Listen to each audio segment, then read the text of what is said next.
तो मैं आपको ये बता रही थी कि फॉरेन लॉ का मतलब क्या है कि जो इंडिया में ना हो, भले ही वो ओरिजिन फॉरेन में हो, तो कोर्ट ये कहता है जी हमें उसमें किसी भी तरह की कोई भी राय लेने की जरूरत नहीं है, और वो क्योंकि वो हमारे हमारे यहाँ उस चीज को इन्फोर्स किया गया, तो हम उस चीज को खुद ही हैंडल कर लेंगे। हम उसे फॉरेन लॉ नहीं मान सकते, ठीक है ना, नहीं उसे कहा जाता। भले ही मैंने आपको एग्जांपल दिया ना, शिया विधि इस देश की विधि है, ठीक ठीक है। तो इतनी बात आपको क्लियर हो गई, इस चीज को आपको ध्यान रखना। हम दूसरा क्या आता है, दूसरा आता है साइंस और आर्ट। साइंस और आर्ट से क्या मतलब है? अब यहाँ साइंस और आर्ट से मतलब ये नहीं है कि आप बहुत डिटेल में साइंस की नॉलेज रखते हो या बहुत डिटेल में आर्ट की नॉलेज रखते हो, आपको बहुत कुछ पता हो साइंस रिलेटेड, ऐसा बिल्कुल भी नहीं है।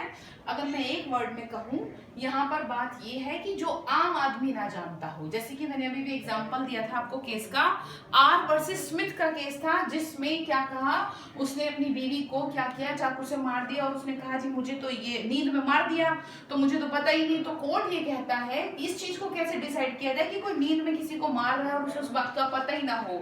तो ये तो एक एक्सपर्ट ही बता सकता है ना, ये एक्सपर्ट बताएगा तभी वो चीज डिसाइड होगी। तो यहाँ पे साइंस और आर्ट का मतलब आप ये समझ लीजिए कि यहाँ पर साइंस और आर्ट से उसे कहा गया है कि जो उस चीज की बहुत एक्सपीरियंस्ड हो, जैसे कि मैंने आपको स्टार्टिंग में ही बोल दिया। ऐसा बिल्कुल भी नहीं है कि आप साइंस के बारे में बहुत जानकारी रखते हो या आप बहुत साइंस के बहुत ऊंचे महाज्ञानी हो, इसका मतलब ये नहीं है। इसका मतलब ये है कि जो आम आदमी ना जानता हो, जिसकी नॉलेज आम आदमी को ना हो।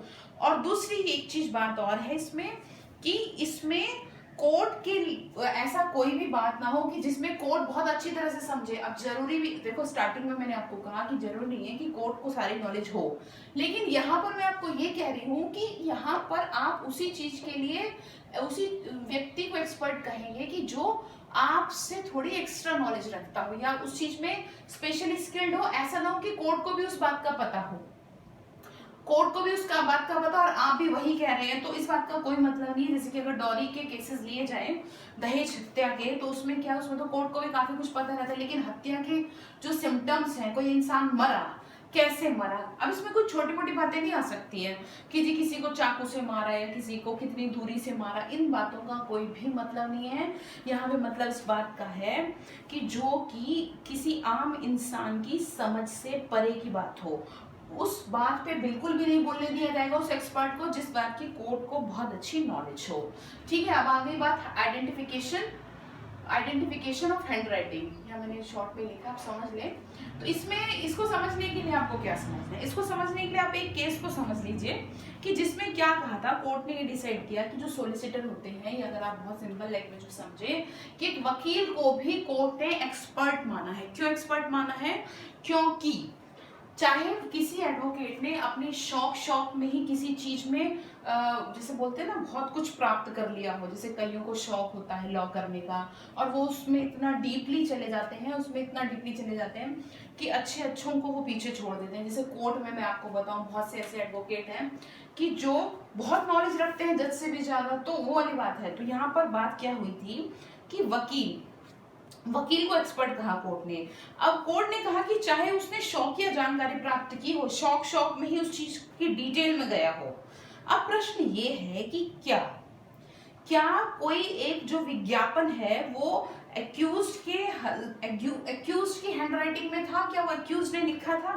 अब एक्यूज की जो हैंडराइटिंग है उसको देखने के लिए, उससे मिलने के लिए एक वकील को बुलाया गया।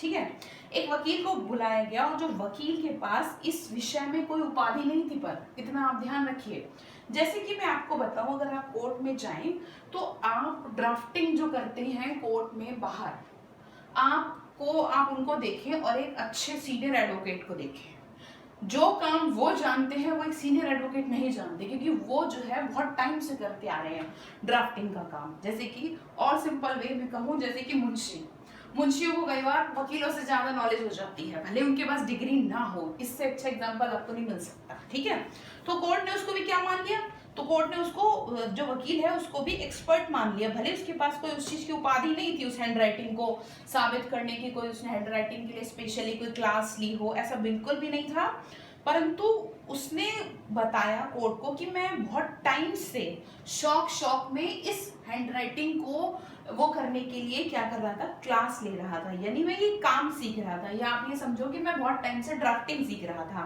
जैसे बहुत सारे लोग सीख लेते हैं। तो अब कोर्ट की यहाँ पे जो राय थी उसी आधार पे एक्यूज को क्या किया गया, कन्विक्ट किया गया, सजा दी गई। ठीक है, अब कोई निर्णय ये नहीं कहता कि ऐसे व्यक्ति की राय काट दो। कोर्ट कह रहा है कि देखो, कोर्ट की जो जजमेंट है, जो कोर्ट है वो ये कह रहा है कि अब ये जरूरी नहीं है कि अगर किसी के पास कोई उपाधि ना हो, कोई डिग्री ना हो तो आप उसकी बात को सुने ही ना, ऐसा बिल्कुल भी नहीं है। ठीक है, किसी विषय पर उसको प्रोफेशनली नॉलेज हो या कोई और चीज हो उसके पास, ये नहीं है, उसके पास अनुभव होना चाहिए विश्वास करने योग्य। आई होप ये बात आपको क्लियर हुई होगी। अब इसमें एक चीज और थी, अब और इतनी बात आपको क्लियर हो गई। अब इसमें इस सेक्शन 45 के अंदर में कुछ और अलग से केसेस भी आते हैं। ठीक है ना, यानी कि एक केस मैंने यहाँ लिखा है, हनुमंत